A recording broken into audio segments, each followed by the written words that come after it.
most often when we think about Jesus calling these first disciples, we're a little overwhelmed. We probably find ourselves asking, how on earth do they just drop everything like that and follow? I mean, I can hardly make it through a day without making a list.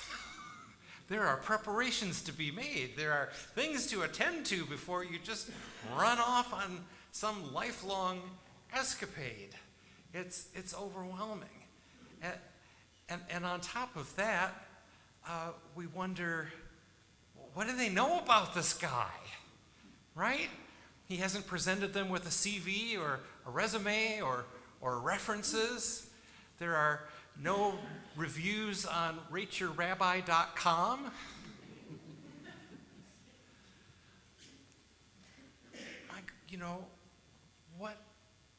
How do they trust him enough to do that?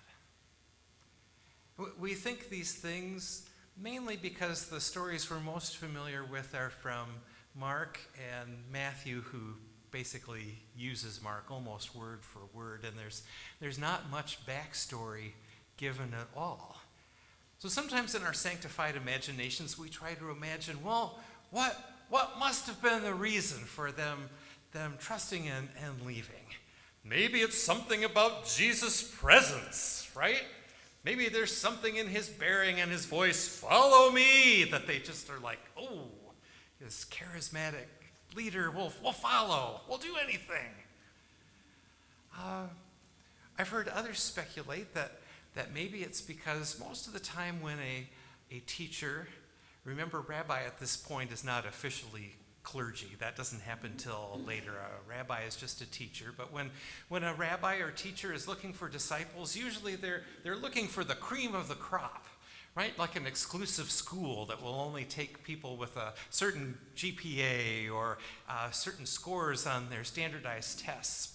And yet here, these disciples are as ordinary people, and a rabbi is asking them to follow. Maybe they are so honored that they can't help themselves. They have to follow. Wow, what an honor for a teacher to want me. Now, perhaps all of these things are true to some extent.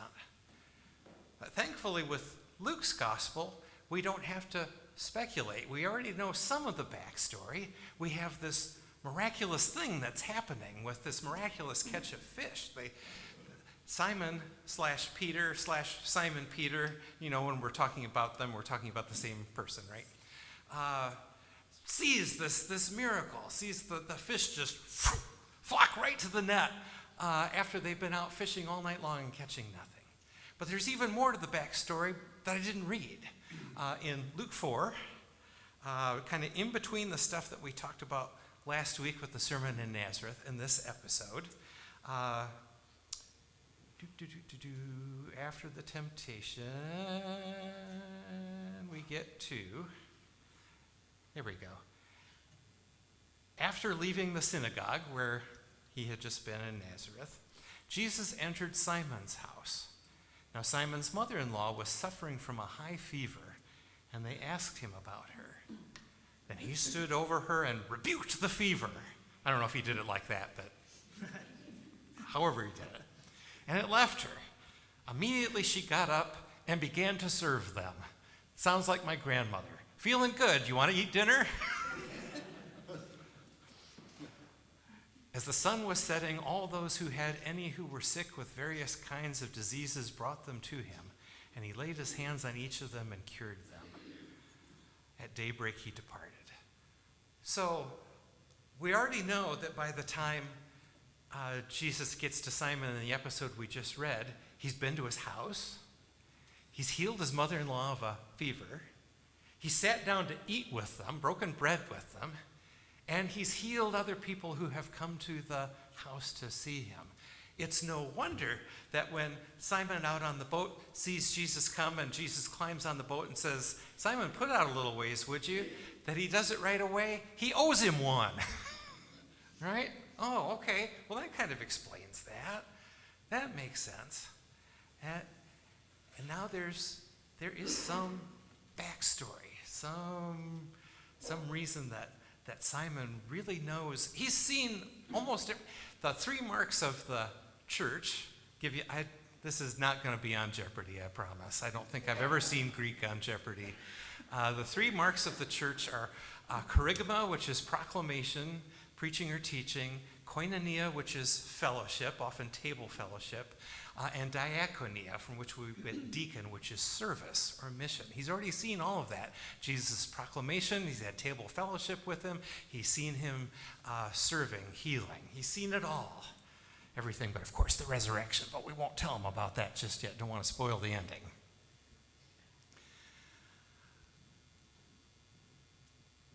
So that's the way in which Luke is very different from Mark and Matthew. There's way more backstory. Now, Luke does share with John's gospel this story of the miraculous catch of fish. In case you're thinking, I've heard that before, but I thought it sounded a little different from what I remember. It's because it appears in both of those gospels. There are 2 major differences. The big one is where you find them in each gospel.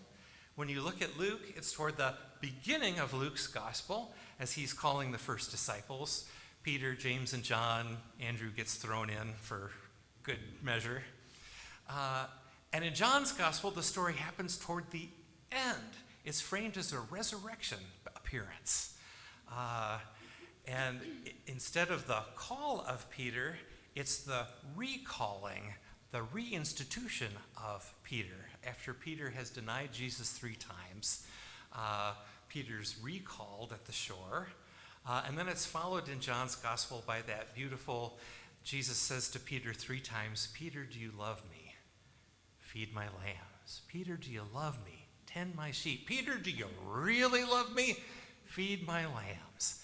And so there's 3 affirmations to cancel out the 3 denials. It's kind of this beautiful thing. The second thing that's different is the details of the miracle itself. So in John's gospel, Jesus is on the shore, and Peter, Andrew, James, and John are out a little ways in their boats, and Jesus, not recognized by them, calls out, "Children, you haven't caught any fish, have you?" I don't know if it was that tone, but it sounded fun. And they go, "No, we've been fishing all night and haven't caught a thing." And the mysterious man, a.k.a. Jesus, calls out, "Put the net on the right side of the boat and see what happens." They think about it for a brief moment. What the heck, might as well. Pull the nets out of the port side, throw it over on the starboard side. Immediately, fish are just drawn to the net. It's so heavy that it begins to sink the boat as they're pulling it up. Now, rather than assuming that I understood ancient fishing practices, I did a little boning up this week to figure out what was typically the way that folks fished. And I was actually very surprised. The most typical way that folks fished on the Sea of Galilee was they went a little ways out from the shore. They had a long net that had cork stuff on the top to help float and little lead weights on the bottom to help the bottom sink down so that it was there. And then they would take the boats back to shore, and that's usually why there were 2 boats or more. They fished as partners, and they would bang the water with their oars, and they would drive the fish toward the net. They were fish herders. And the fish would swim away scared, and they'd think they could get through the net because it was, a hole, but then they'd get stuck. It was kind of a plant-based mesh, and they would stick themselves in the net. And once they'd done that, then they would pull the nets up. In the miracle stories, they don't have to do any driving. The fish just come. There's a whole evangelism sermon in there, right? That disciples are not driven by fear, but drawn by faith. They find Jesus attractive. They're not fleeing from the wrath to come. They're fleeing toward the grace. So the fish, and I wonder, this is just my educated guess, don't swear by this. I'm thinking, I've always wondered, what's the difference between the left and the right side of the boat? I'm wondering if normally the way the boats were positioned, if they would put them on the left or the port side, and that way then they could take the boats to the shore and they do the driving. And if they put the nets this way, they'd have to go all the way around the net to get to the other side. I don't know if that's true or not, so maybe it was counterintuitive to them to do. In Luke's gospel, Jesus says to them, "Put out into the deep waters and let down your nets." Put out into the deep water. Now, where are the fish going to hang out in the lake? The fish hang out in the shallow water. Why? Because the sunlight gets to the bottom of the lake there, and it grows plants and food and shelter. And if I were going to pretend I had a degree in marine biology, I would tell you that the biodiversity was greatly enhanced. So there are not going to be very many fish out in the deep water. They got to be thinking, why on earth are we going out to the deep water? I think maybe more than anything else in this whole story, it's the deep water that tells us the most about God and Jesus and what the mission of the church is. Why does he send the disciples out to the deep water? Why does he send us out into the deep water where the sun doesn't get all the way down? To bring some light to the darkness. To help people open their eyes to see where God is, to help us open our eyes with compassion to see the needs of our neighbors. Why are we driven out to the deep water where there aren't many fish? To show that in a world where all we can think of is scarcity, that there is abundance everywhere, even in the deep waters. When Jesus went to feed the crowd, he needed 5 whole loaves of bread, but he only needed 2 fish. Jesus sends us out into the deep water to find those who are lost, to find those who the world consider least and last. And Luke will follow that up 10 chapters later in chapter 15 with 3 uniquely Lucan parables. Jesus sends us to find the lost coin, the lost sheep, the lost child. Jesus sends us to find the lost fish. 1 fish, 2 fish, red fish, blue fish. I died for you, fish.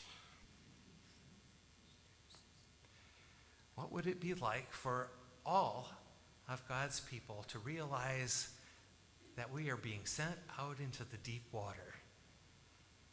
What would it be like for us as a congregation to put out into the deep water? What would it look like for you?